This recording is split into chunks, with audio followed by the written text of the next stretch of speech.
So next we discuss numbers. In our Hindu Arabic system, we use 10 symbols as digits to represent any number.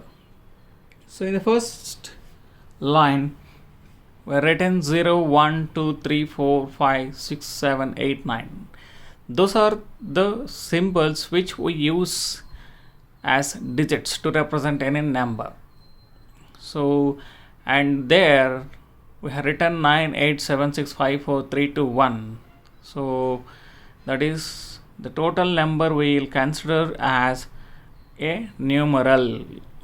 So in this case, suppose if you take a number like 7, 8, 9, 8, 7, 6, 5, 4, 3.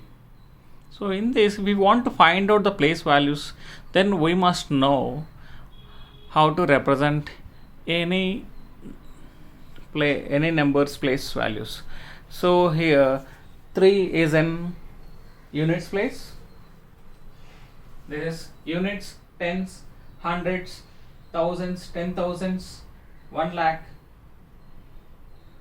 10 lakhs, 1 crore, 10 crore,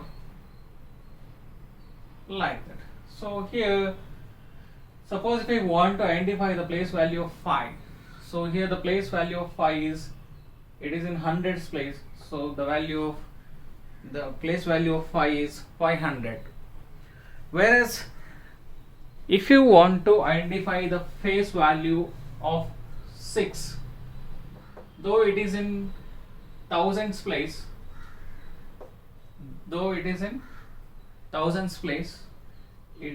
face value of 6 will not become 6,000. It is just 6 as it is. Okay, so the face value will remain as it is, though it is in hundreds place, thousands place, lakhs place, or crores place, wherever it is. Okay, so like that we have to find out the place value or face value. Okay.